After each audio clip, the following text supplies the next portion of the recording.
Welcome back, fight fans, to our 20th Big 2-0 episode here of Shootin' the Shit here on the Loudmouth MMA Podcast Network. I, as usual, am your host, Riley Kontek, with another great guest this week. But before we get to him and we introduce him, we do have to thank our sponsors. So if you are in Illinois, as most of our listeners are, head over to Facebook and check out Cornelius & Sons. If you have any indoor or outdoor home projects that need to be done, give Raul a look up. He has good prices, he's dependable, and he will give you good work. He's usually at my house doing stuff all the time anyways, does a good job almost every time. So, again, head over to Facebook and get Cornelius & Sons for all of your indoor and outdoor construction home projects.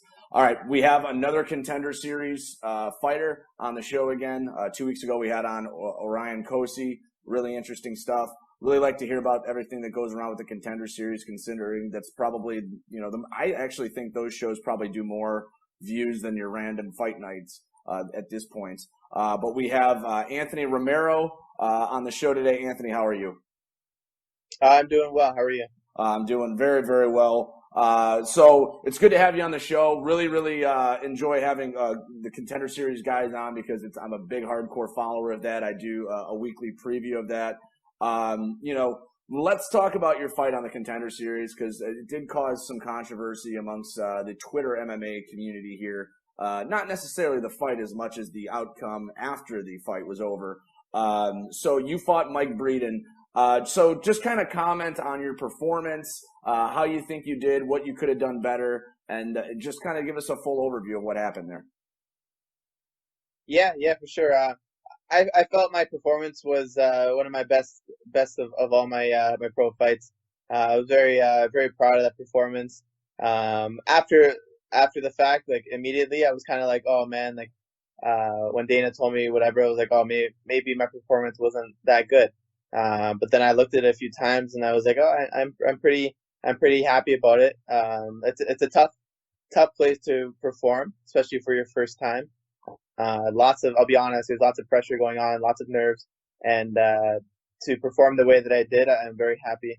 And unfortunately, it wasn't enough to get the contract. If I were to change anything, obviously, probably get the finish, but that's always easier said than done. I know a lot of people are saying, even comments and stuff, oh, you should have finished him, that's why I didn't get the contract. But it's different unless you're in there. You don't see what I see, you don't feel what I feel. And I'm just, like I said, I'm happy with the way everything went.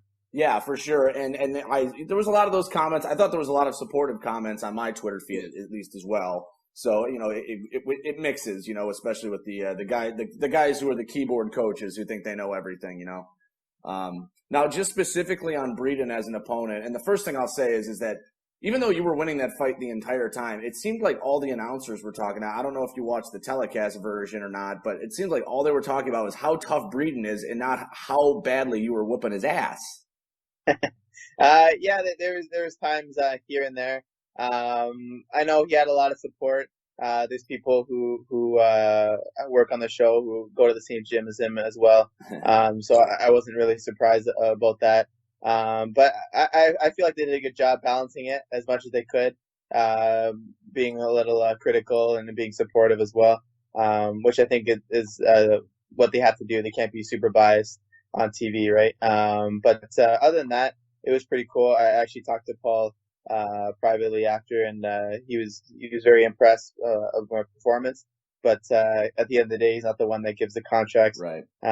Especially even on the show, he had me ranked number 3 out of all the competitors who won, and then I ended up being last. So that was funny. Yeah, and we'll talk about that in a second because there's I don't often get mad at Dana when he makes decisions, but there are a few times, especially in recent episodes. But in terms of Breeden himself, what do you think he did well other than just being physically tough? Because I know I wouldn't have been walking at all. Yeah, like I said, he's very tough, and he did very well pushing forward. We kind of expected that, which made him a little bit heavier on that lead leg, and that was part of the game plan of chopping that leg because he is heavy on that lead foot. And then he eventually switched, and he was still heavy on that foot. So it worked perfectly. Me and my striking coach have been doing that for a couple of weeks now in camp. So just became normal for me, just throwing those as much as I could. And then other than that, it was pretty cool that he kept pushing forward. He didn't quit very easy as a lot of people would. And I guess I wouldn't expect him to on one of the biggest stages. There's a lot going on, and for him just to give up would be pretty tough.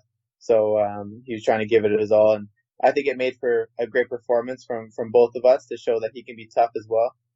And I can still push. Like I don't die down. There was a couple times, maybe that third round, I was moving a little bit more, just because I knew he was going to be dangerous. I don't want to sit there and him land a shot, and then there goes my dream. So I was being a little bit more calculated at that last round, knowing that he would be more aggressive.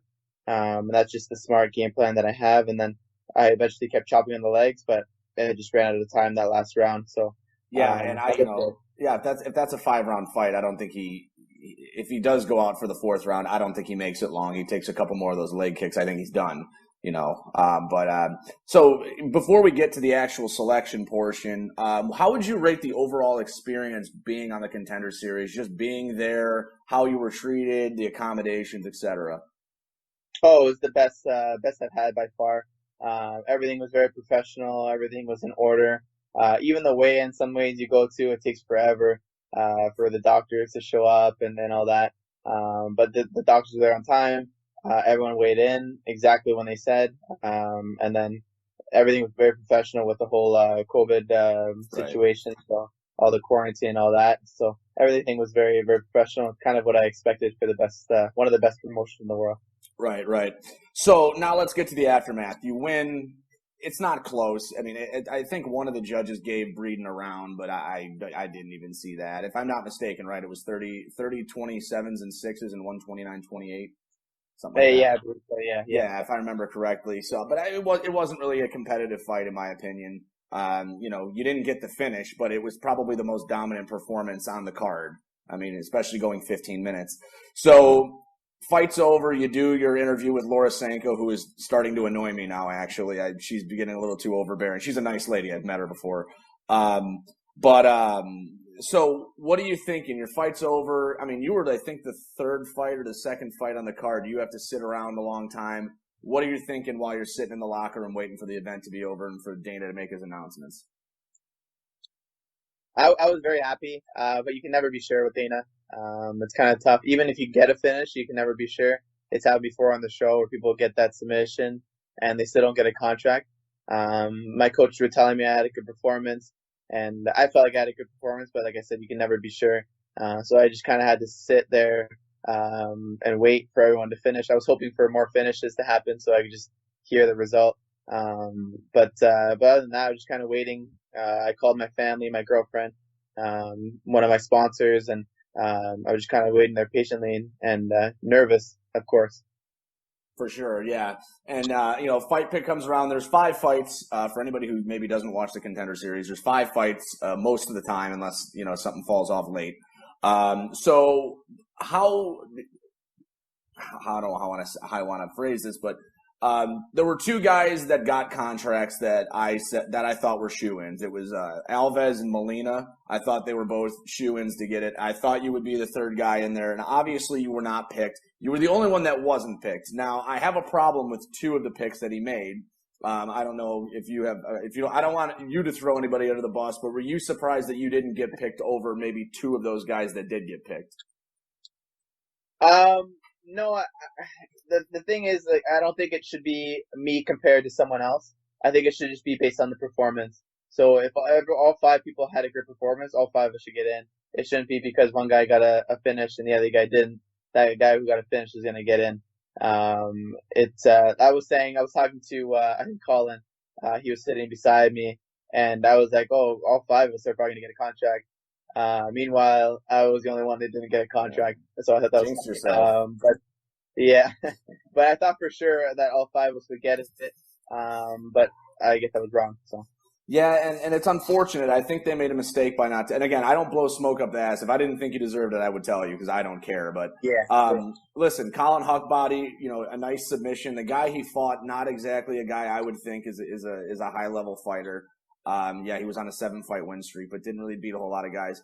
and not to be disrespectful, but I thought Huck Body's striking was it would be insulting to amateurs if I called it amateurish. He was very flat. Again, and I'm not one to speak. I train, but I'm not a pro fighter or anything like that. But I don't think he's a guy that'll survive in the UFC. Yeah, he got a finish, but he beat a guy that I didn't think should have been in there in the first place. And like I said, he had very not attractive looking striking. Like I said, Molina and Alves, I'm totally cool with those picks. Molina had an incredible performance. I thought Alves shouldn't have even been on the Contender Series. I think he should have just been straight signed. But the big one that really annoyed me was Jamie Pickett. And I know he had a nice, 22 strike combo to finish the fight. But Dana said, what did he say? He said he earned his stripes or whatever, but earning your stripes means you have a 33% win percentage on the Contender Series. Like he's 1-2 on the Contender Series, and that got him a contract. But the person with the most dominant performance of the night did not. Yeah, yeah. Some of it doesn't really make sense, but at the end of the day, I'm not the one who calls the shots. He's the boss, and sometimes you just got to deal with the boss wants. So. Very, very political answer. I think somebody's still itching to get in there. So, moving forward, obviously, we kind of found out last week, and I don't know if you watched last week, but during the the fighter signings portion, Dana had mentioned that there's a Contender Series coming up in November, and my assumption would be it's probably shorter. It's probably not going to be 10 weeks. Maybe it's like 4 or 5, whatever it is. Do you think you'll be invited back for that? Are you interested in taking another Contender Series fight in November if it happens?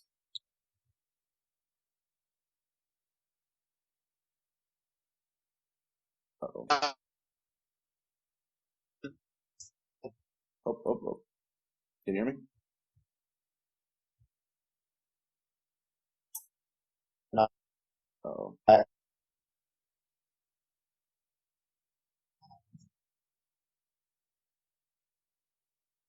Still there? There we go. We good? Okay, there you go. Yeah. So you could, did you get the whole question? Yeah. All right. So yeah, I didn't get anything from you. Yeah. Okay, no problem. Yeah, I was saying at the very least, I would hope I would get another invite to the Contender Series. I'd be more than happy to fight again and show why I deserve to be in the UFC. But if not, I'm ready to take a short notice fight in the UFC. I know there's a lot of injuries happening, the whole COVID situation. So I'm willing to just jump in there and get started in my career. For sure. And I mean, obviously, like you said, late notice. There's plenty of opportunities for that. I mean, that means you have to stay in fight shape year round. I mean, is that a problem for you having to constantly be in a fight camp when there's the potential that there's not a fight coming? No, not at all. I'm pretty much always in camp. Fight camp just means that I have a fight coming up, but I'm always training the exact same way. Maybe like the last 3 weeks I prepare for my opponent, but I'm always getting better and, I'm still in shape from my camp. Yeah, so if I get called tomorrow, I'm ready. Awesome. Now, I think Dana was quoted as saying that even though he didn't sign you, someone should sign this kid. I think that's what he said, correct? Yes, that's what he said, yeah. Are you interested in going anywhere else if the opportunity arises, or are you holding out for the UFC? Yeah, my eyes are set on the UFC right now. I know there's lots of opportunity, especially now. So I'm ready to just jump right in there. And I feel like everything else will be there. Like if the UFC doesn't work out, they'll always be available, like Bellator and local promotions. But I feel like the UFC is one of the hardest ones to get into. And then once I do that, if it doesn't work out, then the other one. Still there? Oh, there we go. Has Bellator ever offered you anything? I know they do a lot of regional shows in the northeast of US.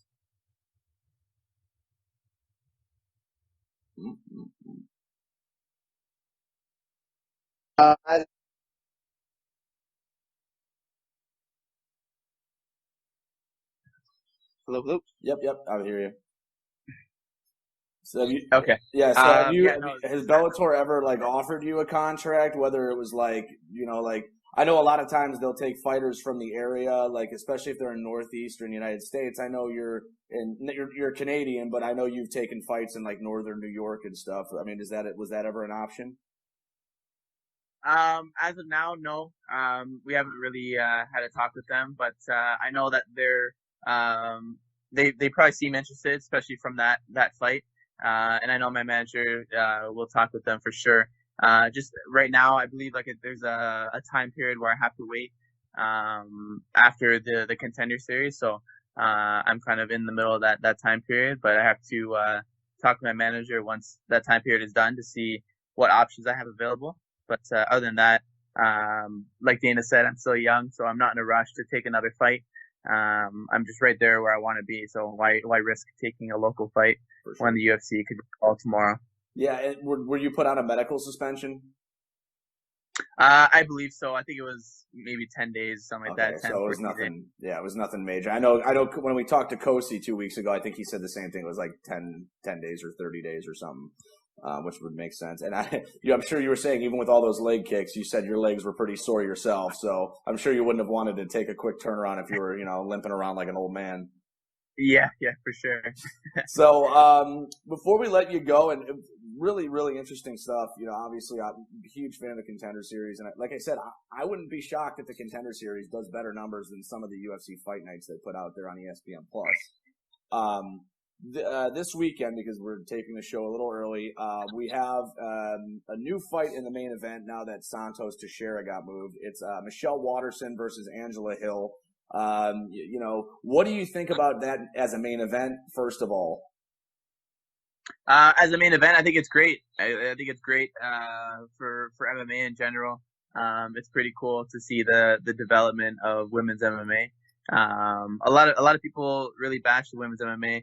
And that's their opinion, but I enjoy it. You get some good fights in there, here and there. And this is a great fight coming up. Waterson and Angela Hill. Angela Hill has had a lot of fights this year, actually. I think she's on her 4th or 5th fight. She's Lady Cowboy Cerrone, pretty much. Exactly. So it'll be interesting to see if all those fights are helping her, like getting used to walking in there, or if she's walking in there with some injuries, especially having all those camps. So that'll be interesting. And then the style that Michelle Waterson has is very in and out, and I find Angela Hill to be more flat-footed. But I think at the end of the day, I'll probably pick Angela Hill on that one. Oh, interesting. I wasn't expecting that one. I think this is an interesting main event because stylistically it should be a good fight, Angela Hill comes from a pretty extensive Muay Thai background. Obviously, Michelle Waterson, we all know she's the karate hottie, right? So she's got the karate. So they both have striking backgrounds. For some weird reason, I think it's going to end up being a grappling match, which would actually favor Michelle Waterson, who's a pretty good grappler herself. I'm not saying that Hill's not, but I think Waterson's game's a little bit ahead of hers. So I will be on the opposite side of you. I think Michelle Waterson takes this fight. I think it'll be a competitive fight. I think it'll be an exciting fight. It'll be an interesting, and it went from being 3 rounds to 5, so I don't know how that affects the two that were training for a 3-round fight. Oh, really? I didn't even know that. That really changes it. That'll be interesting. And you never know in this sport. So many things can happen. Someone might trip and fall, and next thing you know, the fight's ended. So, very interesting. The other thing is, too, is like, all we have to do is wait for like Wednesday or Thursday, and one of them sneezes, and then they're off because of COVID or whatever, and then we have a new main event. I don't even know what other fight on that card would fill in as a main event after that, because it wasn't the strongest card in the beginning to begin with. But now, if they lose that, they're hurting. They're going to be looking for a main event that would even I don't know, Titan FC would laugh at. But yeah. So Anthony, thank you very much for coming on the show. Before I let you go, if there's anybody you want to thank, if there's any sponsors you want to plug, where can we find you on social media? Feel free to whore yourself out for the next minute or so. Yeah, perfect. So you can follow me on Instagram at genius_MMA. Same with Twitter. You'll see all my sponsors there. If I name them all, we'll be here forever. But I have a lot of great sponsors to help me out throughout my career. My manager, Dodge Sports, my family, just everyone has been super supportive. I'll do one shout out right now. I just launched my my apparel online, so you can check that out on my Instagram as well in my bio. So that's I'm pretty excited for that. So Very cool. So I think everybody who watches this show should check it out. Doesn't matter if you're from Illinois, Washington, up north, or down south. Everyone check it out. Well, Anthony, again, thank you very much for coming on. We really appreciate it. Like I said, we always like hearing the material on the Contender Series here. It's always super interesting. And you know, I wanted to hear what you had to say in response to that fight with Breeden, obviously, because even I was a little awestruck that you were snubbed. But what do I know at this point? So, again, I'll plug myself. I'll whore myself out a little bit. Catch me on Twitter and Facebook. You people probably know this at this point. If you want to see either absurd jokes or stupid MMA posts, I'll be there for that. Otherwise, you can catch me in the streets doing nonsense. So, for Anthony Romero, I am Riley Kontek saying continue to watch the fights, continue watching the show, and go fuck yourselves. Good night.